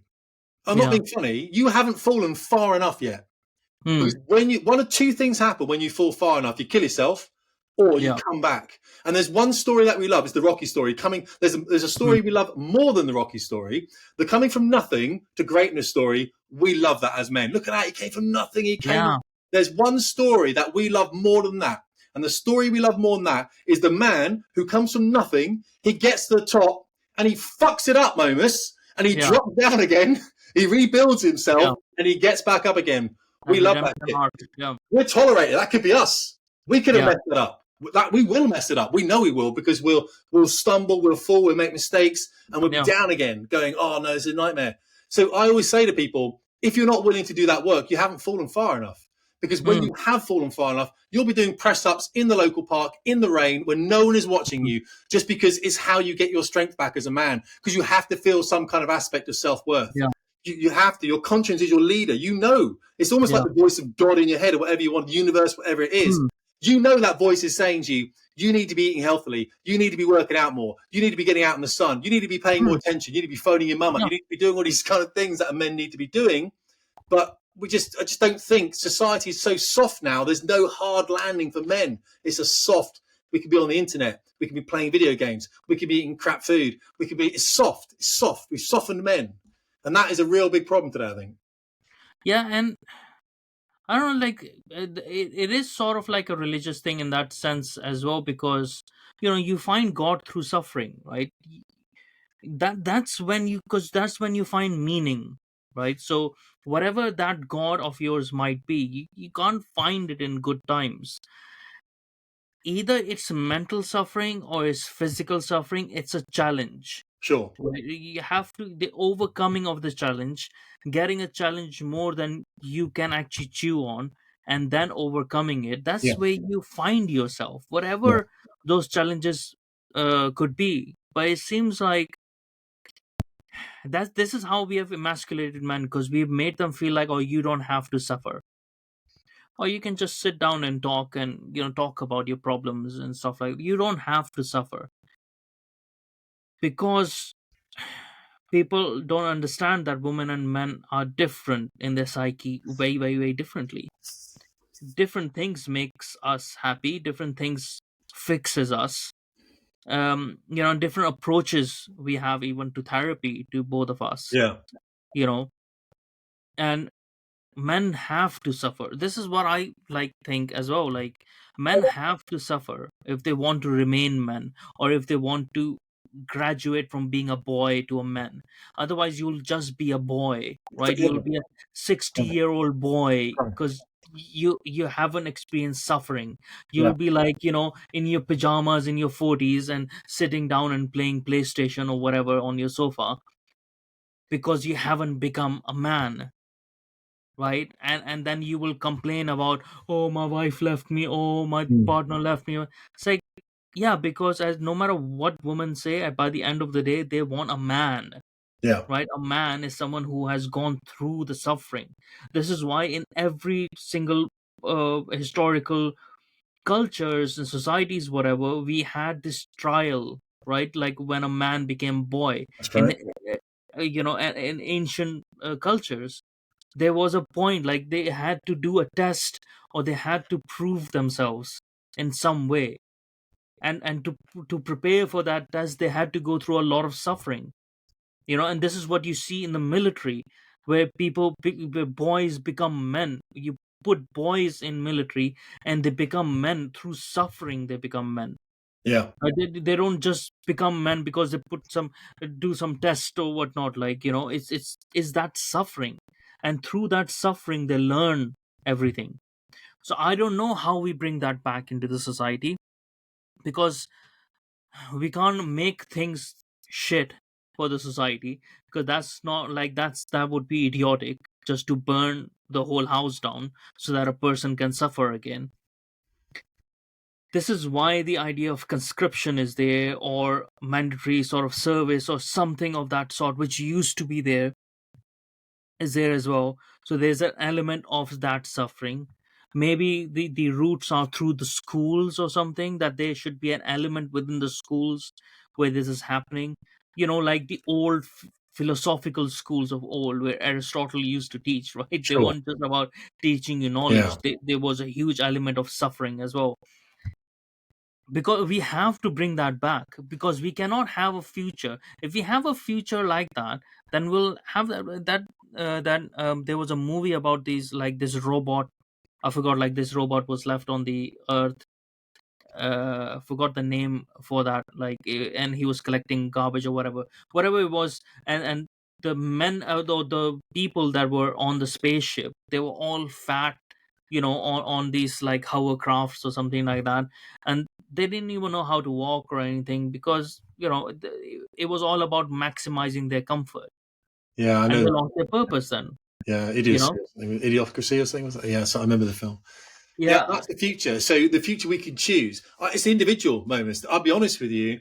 When I talk to my guys in the school, it's the individual. And when you do this work as well, this is one of the biggest. The reason people don't do the work is it's really uncomfortable. Not just because you'll be in a gym sweating, or you'll be doing a Hmm. job you don't like to make enough money to provide a secure retirement for your spouse. It's not that so much. The reason it's uncomfortable is that when you start changing, when you maybe look a bit better, or you feel a bit healthier, or you're eating better, or you're sleeping better, or whatever it might be, people think you're leaving them behind. So all your loved ones, or your spouse, girlfriend, boyfriend, whatever, they say to you, "Oh, you think you're better than me? Do you not think I'm working?" My wife did this actually a while back, and I was like, "Shut up! What are you talking about?" You know what I'm saying? She uses the gym as much as I do. It's like, no, come on, this is not like you can do what you want. I'm doing what I want, but I know what I need. And she has this big thing about suffering. She goes, "You don't need to suffer."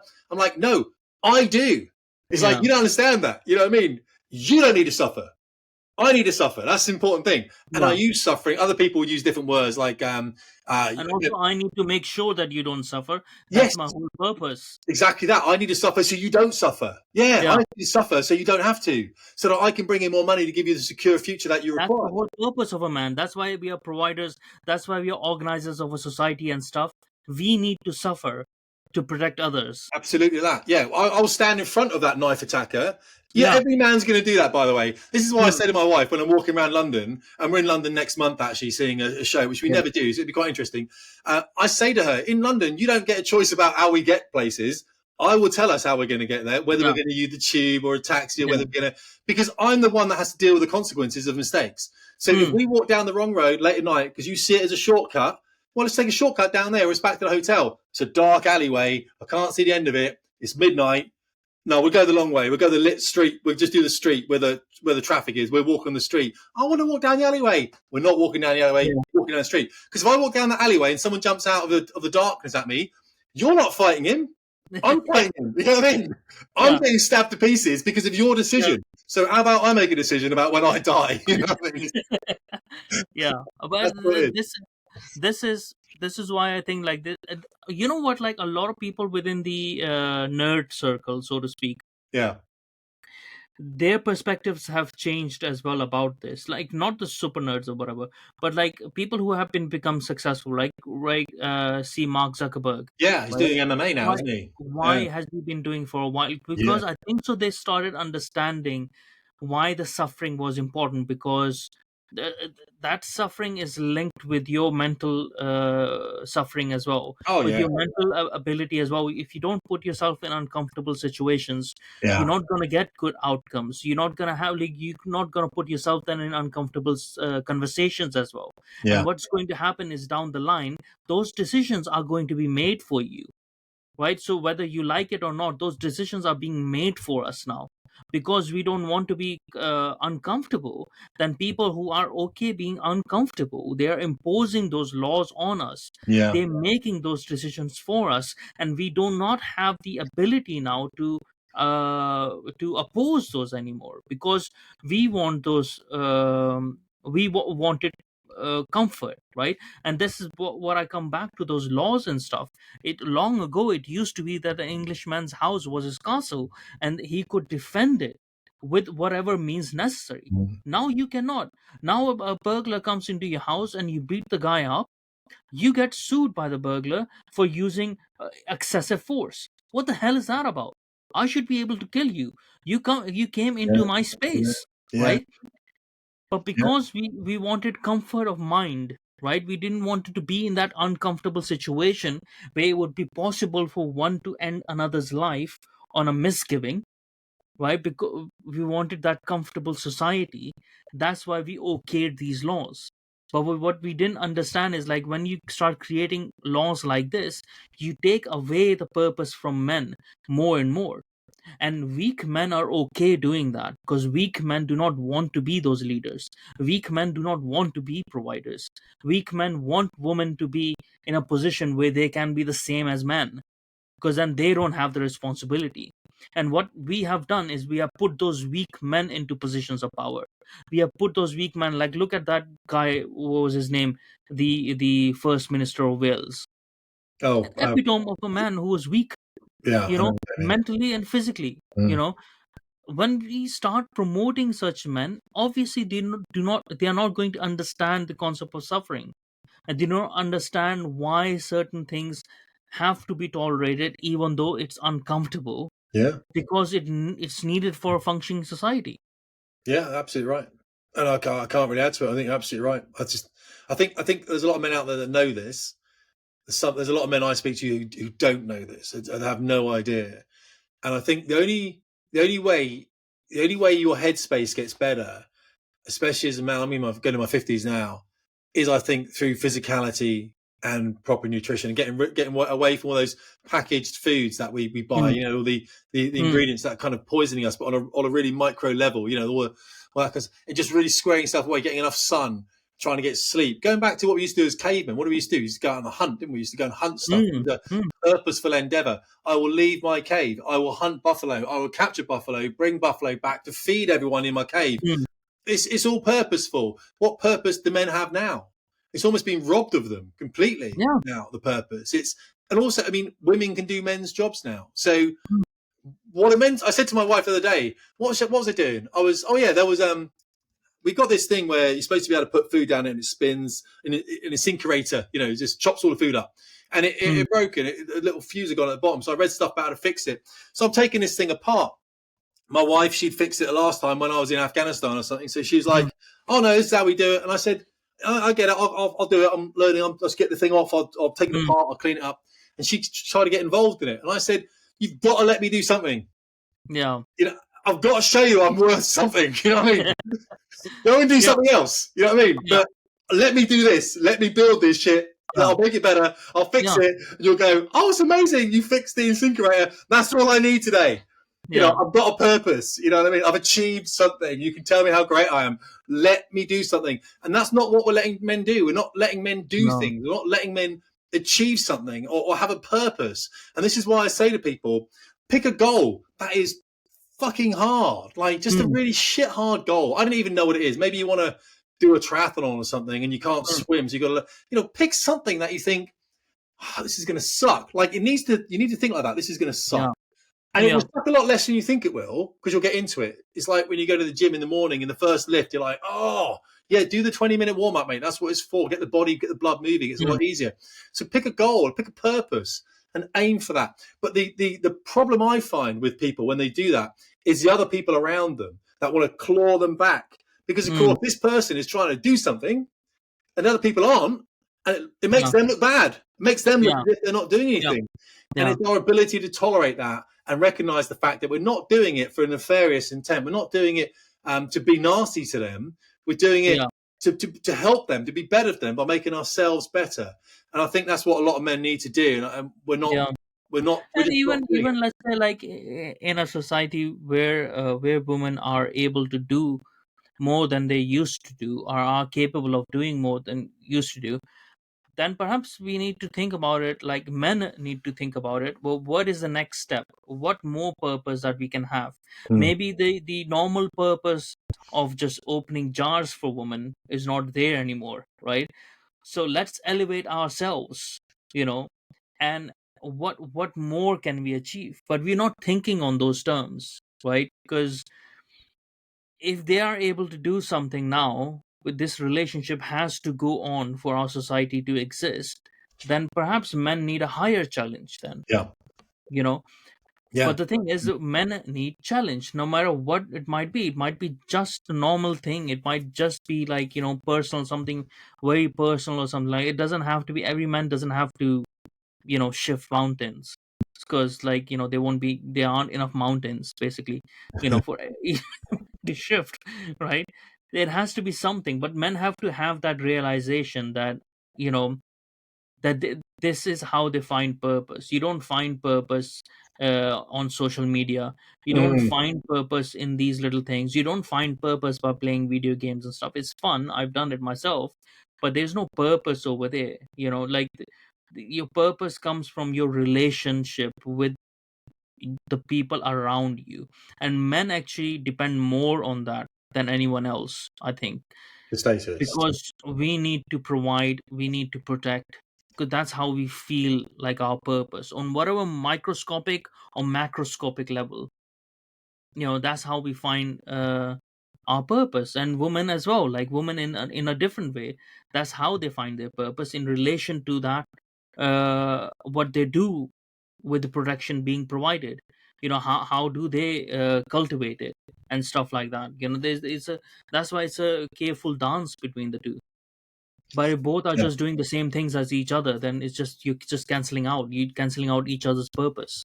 My issue with this, and it's an interesting one, you say what you're saying there, because I think the problem that we've got is because men have been weakened, whether it's through the Mm. state or whether it's through men allowing themselves to become more attracted to, I don't know, junk Mm. food or, watching porn or whatever it might be, or Yeah. the internet.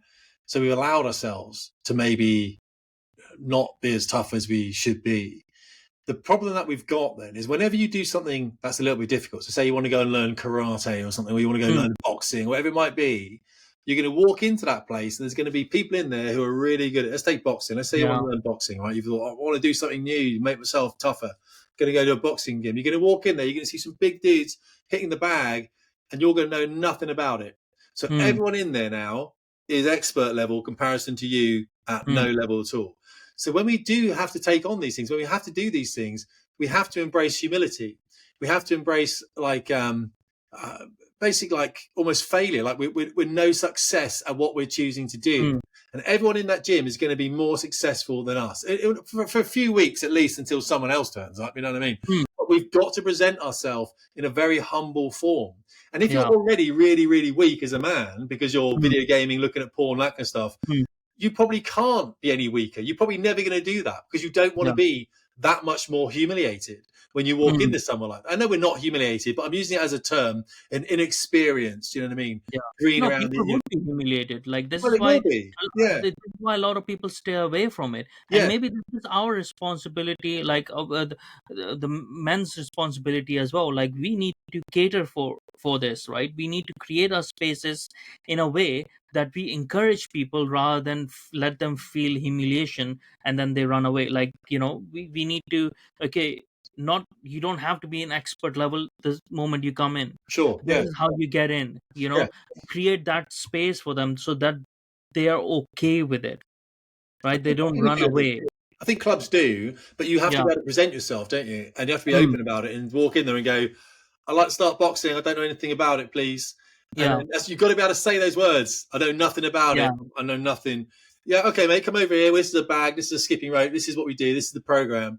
And I think Yeah. a lot of men, when they have no self-esteem because they're looking at Mm, porn, they're eating crap yeah. food, they're sleeping badly, they've got a crap job they hate, they're not Mm, doing education at all, not learning anything, mm, they already feel so low in yeah. themselves. They kind of hate themselves. The last thing they want to do is go and tell someone else how bad they are. Yeah. Do That's you a know what I mean? So problem. they're not going to Yeah. go to a gym and go, I don't know anything. They want to, it almost makes them, this is what I've said, there's nothing more dangerous than a weak man.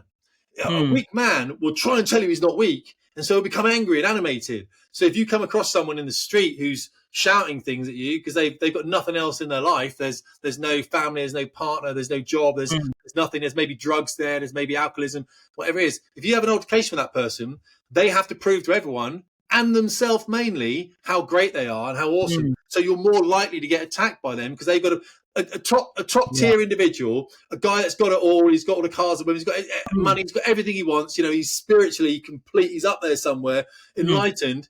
You can say whatever you want to that dude. He's like, no, it's all right. He's yeah. confident in himself. He's like, yeah, it's fine. You say whatever you Yeah. want, mate. Say whatever you want. I do this on Twitter sometimes. Yeah. You do it all right. You know what I mean? You do you, I do me. It's fine. I don't know who you are. I wish you all the Yeah. best. But you know what I mean? So that's why we've got to be careful of weak men and a weak society because it Mm, lashes out and it's incredibly dangerous. And I don't think the politicians know that. Or maybe they do, and maybe the whole thing is mm. intentional. So we can have division, have civil war. It's easy to control weak men, Yeah, well, uh, yeah, because yeah, because it's easy to control them because you only have to dangle their base desires to them, right? yeah, And also, like, there will be least resistance because you can provide them with their base desires and stuff, and that's all they'll be interested in. yeah, Strong men, you're gonna have a problem because they want more. They don't just want, like, material things and stuff like that. They always want a challenge. So if you're going to present them with a challenge, they'll be up for it. So it's hard to control them, right? So it could be by, in that sense, is by design. you know um, there's no other way for an invasive ideology to take over. There's no other way, no matter what levels of conspiracies are there, what variety of conspiracies are there. If any one of them to be true, they none of them can manifest their plans properly unless they have taken out the biggest danger in a society. yeah. You said this before, actually. I remember you saying this, and I thought about this a lot.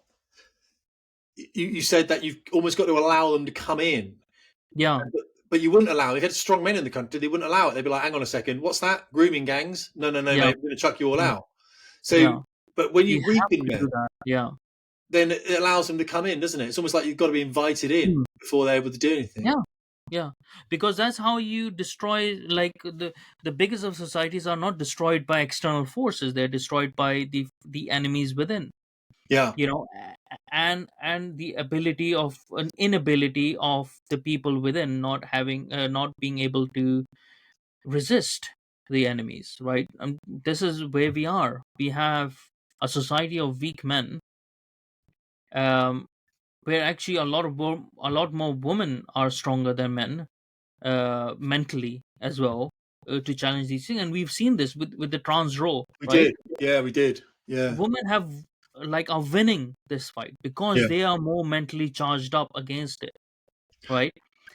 Men are the one who are instigating this whole trans crap, right? Because they're the Mm. ones who are causing issues.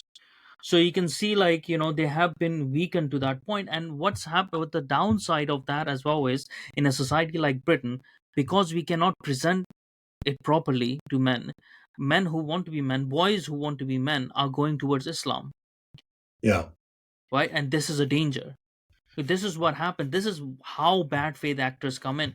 This is how people like Andrew Tate get their popularity, because these are bad faith actors. But when you're not presenting a viable alternative, that's why boys will go towards that sort of mentality, They where will. they're not aware of it, Yeah. because Yeah. there's an Yeah. element over there that they like. The element of masculinity that they want is representing over there, so obviously that's attracting them. And what we have done on the other sides, even on the sides of Christianity within England, is we have a version of Christianity which is very weak, which is very like, don't look back in anger and stuff like that, right? Well, Turn the other cheek and stuff. It's like, well, that Christianity was not supposed to be that Christian. Like, well, that's what not have my you done? Christianity. I'm a Catholic. It's very different to me. Yeah, That's a Church of England Christianity. That is where you yeah, want to wave your little flags in the church for yeah. LGBT. that's That's that's Justin a Welby. Catholic Christianity I've seen in Poland, Sure. right? Yeah, you know. Now, that's Exactly. not weak religion. No, I mean, Catholicism hasn't changed. no. Catholicism is the most conservative, traditional thing you could ever have. And Now, it has its along issues. along with Orthodox Christianity is the Sure, same. absolutely. Yeah, Yeah. absolutely. Yeah. Now, it has its issues. I'm not saying that's Oh right yeah. or wrong. And I was a Catholic. Well, I am a Catholic, but I didn't go to church for like 20, 30 years, Mhm. whatever. And now I'm starting looking back into the church again, thinking there was something about that back then. There Mhm. was something about having boundaries and Mhm. discipline and like there was an Yeah. honor to it, and there was everything else. So I'm looking back into Mhm. Catholicism. The Church of England, remember, was manufactured by Henry VIII so he could get a Yeah. divorce. I Yeah. think it lost credibility from its very start. And then you have Yeah. all these raves in churches, and you have all these Mhm. flag waving, and you have all. Yeah. I'm like, Yeah. what are you trying? Are you trying to be a It's church? Or are you appeasing. trying to be a youth club? Appeasing. You know, Yeah. that's the Yeah. that's the problem. And But you're right about why would boys want to go into that, right? Why would yeah, the youth want to go into that? Because it's not sure of itself anyways, because we go, oh well, there's a god, there's no god. Most of the priests are like that within the Church of England. Oh, it yes. doesn't matter whether they, no, it does matter. It should matter to you, and it should matter to you that god is manifest in Christ. That And has to yeah, matter to you. the voice in your head, yeah, as we start talking about, it's got to be the word of something. Why is there a voice Mm. there telling you that being overweight and being unhealthy makes you feel bad? Yeah. Where's that? We all know it. We all feel the same. We Mm. all, when we let ourselves down, regret is the guide of us. When we wake up in the morning, having done something the day before, and we regret it, Mm. that's a voice from somewhere. Where's it come from? It's a universal constant. Is it a voice of God or a God or the God or whatever? It doesn't matter. But it's a Yeah. universal constant that we all have, and we need to act on that. And if you go and visit the Vatican, go and visit a Catholic church, walk in there and look at the grandeur that was built by the hand of man. Historically, previously, go to a cathedral somewhere in a big city and look at it and go, people built this. They just Yeah. literally dug rocks out of the ground and they made this thing, and it is incredible. Wow, these were men that did that back then. Picked up rocks, built a big thing, so they could go somewhere, because that's what the unifying constant was. Now, I'm not saying that religion wasn't there to control men back in the day. Mhm. I'm not saying any of that at all. All I'm saying is, if you need something unifying, you need There's a something for young wisdom men to there. get behind. Then that's a good one. I'm not convinced Islam is a good thing for young men to get No. behind. No. Notice there's not many men my age converting to Mhm. Islam, and notice that the most young men that are converting to Islam right now are in prison right now. Yeah. The prison population, the Yeah. Muslims are the biggest prison population, I Mhm. believe, if I've got this right. Yeah. And so, Yeah. because they're actually kind of proud of that a little bit. They're like, "We're the biggest prison." How are you proud of that? Majority of you are locked up. That's how Muhammad started, anyways. That's how he grew his flock, so to speak, by Right. including criminals into his organization and offering them sex slaves. That was the whole point. For first 10 years, he had 35 to 350 followers only. He introduced the idea of sex slave, and there you go. Like, all the criminals coming in wanting to become a Muhammadan. That's what's Yes. going to happen. The Yeah. core, like the bad, it has a bad coding problem, right? But the point of that, when I said that to my wife when we went to York Minster, and that was the first time when I went to York Minster, and I was looking at it, and I was like, you know what? I understand God. I feel God over here, not through any scripture or anything like that, but by looking at the dedication of the men who have made every single thing, Yeah. right? Yeah. Through their dedication, I can see God, because it doesn't matter if the God is real, if God is real or not in that moment. Is that look at the purpose that it has given those men to do Yeah. these things, because every single thing, we don't have that anymore, right? Or look at the modern architecture, it's No. soulless. Why is it soulless? Because that dedication is not there. You're building it for that beauty. Every single little thing in York Minster that was built, Yeah. outside or inside, every single thing, you can see like it has a purpose, and the purpose is not functional. It's not just Crafted, isn't functional. it? you Small know and detailed. like, yeah, it's to exhibit the beauty, is to Yeah. show your dedication, how dedicated you are to the cause Yeah. to do such a thing, right? And those moments that you can understand the purpose of God and stuff, and his relationship with men, and what would happen, eh, or we've seen it now, what happens when you take away that purpose and that relationship. Yeah. It Yeah. becomes Without soulless. religion, you'll find another one, won't you? You'll find climate crisis, or you'll find LGBT. You'll find a religion. You'll find some unifying thing. And But destructive, it's usually destructive, because if you don't have a good God as well, not having a good God means like you're on a destructive path. Islam does nothing but destroys, right? All these activism, wokeism, they do nothing but destroy. All this like tearing down, decolonizing this and that, it's all about deconstruction. yes. It's not about construction. Yeah. And that's what it does. That's what it has done to the whole men as well, right? It has deconstructed men. It has deconstructed us into parts of beings that we're not happy with anymore. It hasn't made us any better. It hasn't made men better. It has helped women become better, but it hasn't made men better.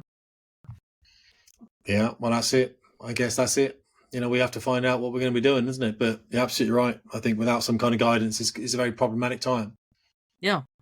And yeah, I mean, it's great talking with you. It's a good point to end as well. You're here to solve it, Momus. That's Yeah. what you don't realise. You're a guiding light in this darkness that we're leading. This is Thank the you. thing. This is why I keep putting people onto your podcast. And I keep saying, go and speak to Momus. Go and chat to him. Go and listen to what he's saying. But I'm trying to figure out, like, hopefully, like, even if it like just makes people think, sure. just make them think. You know, that's the first point of people waking up, because we just have to. The one thing that we have to accept is status quo is not acceptable. That's what we have to accept. We can't keep on going, because the path that we're going on is not a good path. Yeah, it's Yeah. a destructive path. I think we universally agreed. I think where we might differ, though, is I believe it comes down a lot to the individual man as well. Within Mm. there, if we can solve our family, then we can solve the Oh yeah, community, yeah. then we can solve the.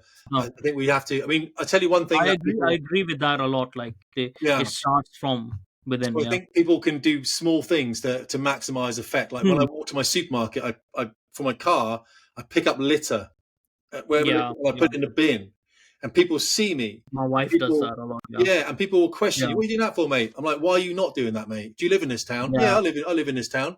Well, pick the litter up then, mate. What's the matter with you? Yeah. Oh, right, okay, yeah, it's a fair point, mate. Yeah, you got to make people think, as you said, make people think. That's the first thing. Like, why Mm. are you not? Do you want to live in a town full of rubbish? Do you? Is that what you want? I see some of Yeah. these communities in London. The litter. Oh, It's like, what are you doing? This is where you live. Like, you live here, and the litter on the street, you could get a broom, and literally, you yeah. still wouldn't be sweeping it all up. It's not picking it up. It's like you need a truck to come in. I saw the other day, there was a bloke, I saw him in one of his videos, he's walking down eating something, and when he finishes it, he just drops it. Like, just dropped it. It was I one of had those, one 10 of the years of communities it. they had. I had 10 years of this in Pakistan, and I got like more and more progressively pissed off. We used to go and clean up beaches and stuff like that. Some pocket of Yeah. concerned citizens that used to do that, but you just can't. Like, they just used to throw rubbish outside their homes, on the side of the streets and stuff. It's like, I can't deal with this. It's just weird as well, because they say, like, within Islam, it's like, oh, half the religion is about cleanliness, right? It's like, clearly Yeah, you don't understand half the religion then. yeah, Whatever it might be. But the thing is, like, this is why, like, they are like diametrically opposed culture as well, and we having them over here, and then we're not even imposing our laws on them, because if they would do that in Poland, they'll get fined. If you throw a cigarette butt on the road, you'll get fined for it. So nobody does it. yeah. And Graffiti. apart from that, nobody wants to do it anyways. The Yeah, streets are cleaner and stuff, but there is a reason for law over there, that if a certain amount of people come over here which do not follow the cultural values, there's a way that we can implement the laws and maintain our culture. We're not even doing that. We no. should And be if you finding this. We have laws for this. We should be finding this. We if you should haven't be done it from finding the these start, homes and stuff in streets. Like, yeah, I know if you it, haven't done it from the start, it's very hard to do it from. It's when you tolerate cycling on pavements, when you tolerate yeah, littering, when you tolerate all those kind of things. It just gets worse, doesn't it? And before you know it, now you've got real problems, and now it's hard to pedal backwards and go. Actually, yeah, we're gonna. It's like sort of the left do, isn't it? They take a bit, and then when you challenge them, they just drop it back a little bit more and go, all right, we'll wait a bit, and then they go even further next mm, time. It's yeah. that kind of thing, isn't it? Unfortunately, That's the fault of liberalism, isn't it? That yeah, it I really was is. talking about. Yeah, Well, look, because great to it talk to you doesn't anyway. understand. Always a Yeah. pleasure. It's Yes, and we need to keep making people think through our words and through our actions, and hopefully they'll wake up. It was you're, wonderful having you again. you're changing the Thank you. world. That's what you're doing. Yeah, trying to. Thank you All so much, right. and thank you everyone for listening.